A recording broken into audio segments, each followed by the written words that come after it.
Honorable Minister Baramu wamu ne Honorable Minister na Mary Justine banange balina maasawo nga bakutte abasomesa abadde bakumpanya ssente za gavumenti ogenda kubanga ate obifuna mu maasawo penge omudumo gonna agutunuuliza Chosen Becky nti yagenda n'akola embaga ey'obuwanana bw'ensimbi ne yeerabira okulabirira bazadde be abaamuzaala ne bamuteeka ku nsi nabyo ogenda kubanga obifuna mu maasawo. Taata wa Chosen Becky akomyewo omulundi ogwokubiri ku live ng'ate ayagala bamuzimbire ennyumba nabyo ogenda bifuna maasawo. Biswanka eyakuyimbira Kabadazo naye akoze ekiraamo agamba nti anaatera okufa. Omuyimbi Joseph Ngoma munnange olunaku olwaleero ye concert ye wali ku Cricket Oval, so tugende fenna tumuwagire. Mugamba mutya bantu bange, mwasibye mutya? Kansubire nti muli bulungi baddiyali ng'enkola yaffe. Mbasaba video no mujimpe like era nensaba go wena atanaba ku subscribinga wano ku Suvia News Extra nti mukwano subscribinga era onyigende mu notification bell limesiwanga byonna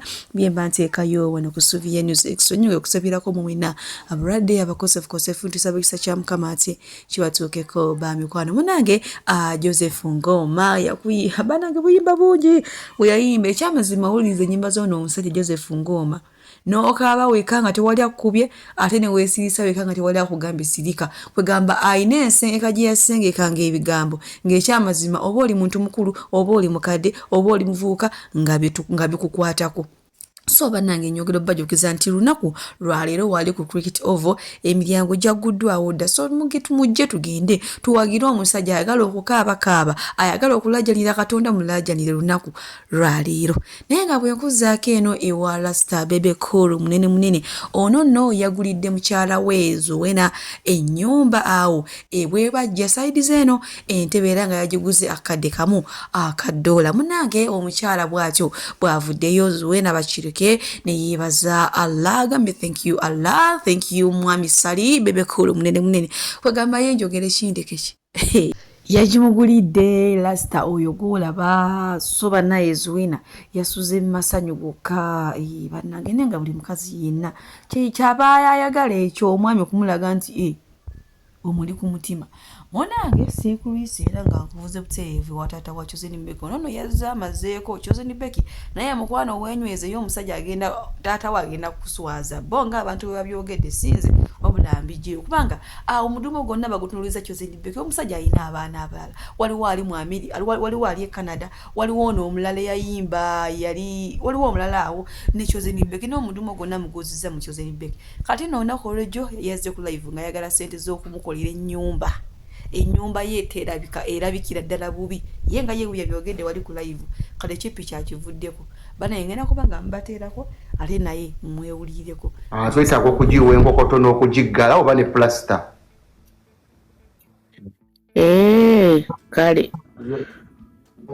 kale nja bateerako kwenkya anti obudde gino buzibye weewaawo katukusabire Katonda akugabirire kubanga mbadde manyi mukyali ku nsonga ya boda naye gwe mulamwa si mubi. Naye ate just giri twakitadde obuteesi nti ng'entambula ng'omusumba yasoloka nti ayanze kudwa boda ku lw'ensonga y'entambula muzeeyi muteddeko akasente bwe kati kuba naye teri mu mbeera nnungi ng'omuntu naye n'ekikanisa bwe mulamwa. Naye n'ekirala waabanga ajja kula live ayambaleko obulungi kati muwala we yali yamugulira amakooti amalungi labe kooti gyajjeeyo abadda muzeeyi tumusanze ava mu nnimiro mukwatiriza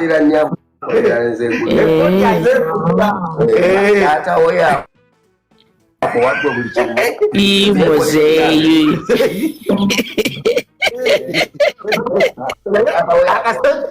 akasente kaffe tukeetaaga kale sebo ye munange taata wa Chosen Becky ebintu byayagala bingi kati avudde ku piki ate kati ayagala kumuteereza nnyumba simanyi yetaagamu ekyabulamu enkokoto ekyabulamu biki naye nga penge muyina mu maaso wano nga ate omudumo gonna ebibi byonna abiziza ku Chosen Becky mbu yagenda n'akola embaga ey'obuwanana asanyuse abantu alumye n'emujja we Rashida kumbe nga taata we mu maaso wano agenda kumuswaza penge muyina katumulabe ate wamma naye tusobole okweyongerayo n'agaayo naye nga kimanyi omwana woba okuze nawe oba ofunye obuvunaanyizibwa obubwo oba tolina kukolera bazadde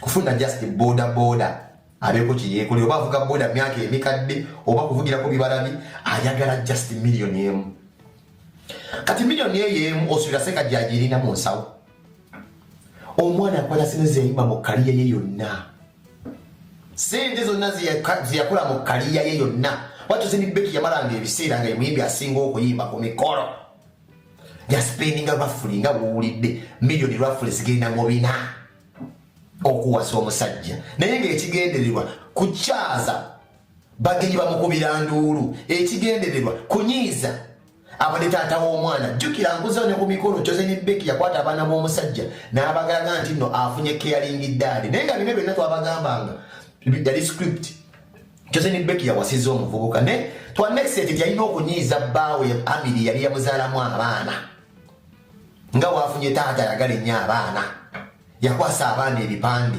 anyize Amiri n'ensi ffenna twanyiiga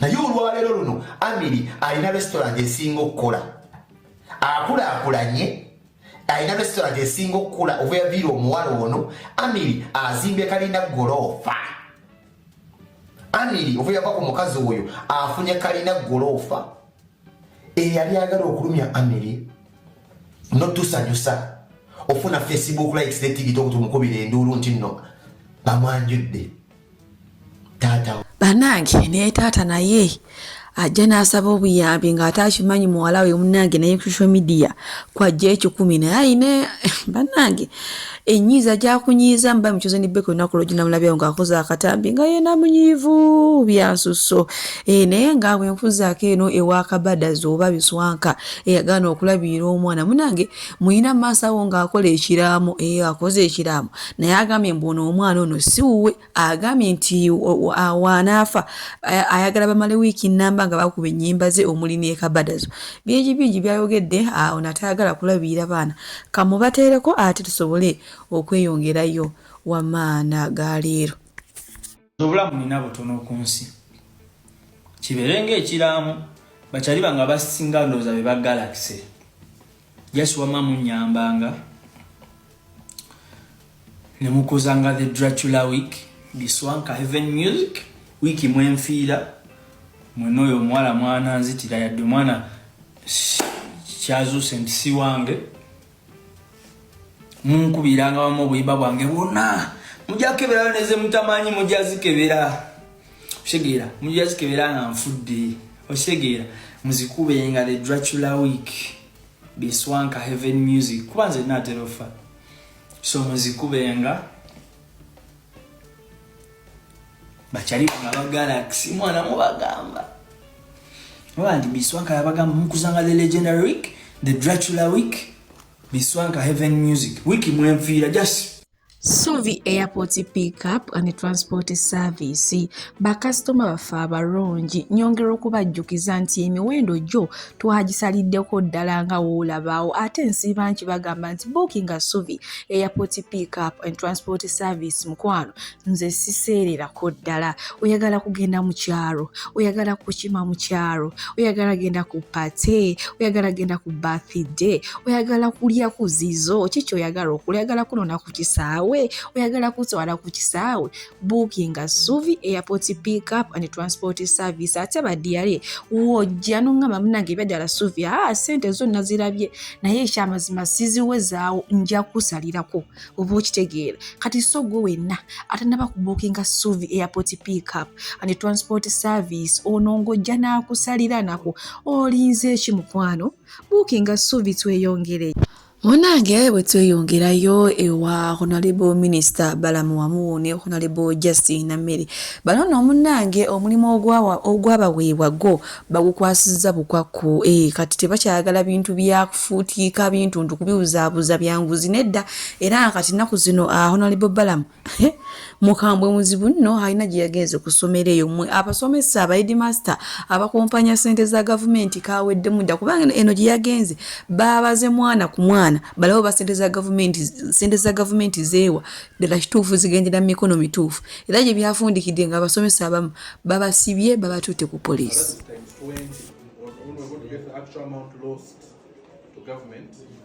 every term. Yes, on student enrollment. So 14 million 900,000 98,640. Where are you in these figures? In these figures. Huh? Yes, but you have to do this form. Send it in this form. Also give us the book where inspectors come, because some inspectors almost should be coming here to inspect. Meaning inspectors who come here. So actual count how many? Actual count 705.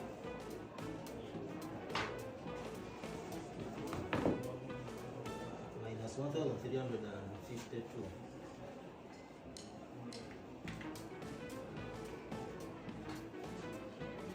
So how many government is losing how much per term? It is losing 14 million 98,648. 98,000. 14 million 98,648.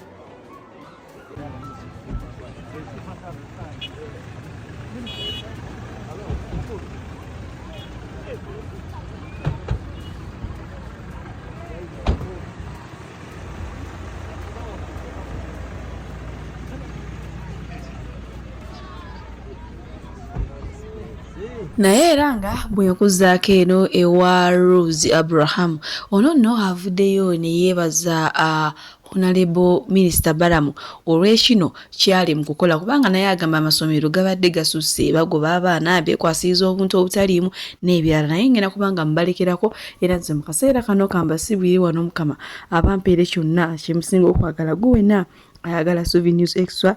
Bye bye Omukama nkumi etusinkana ate olundi.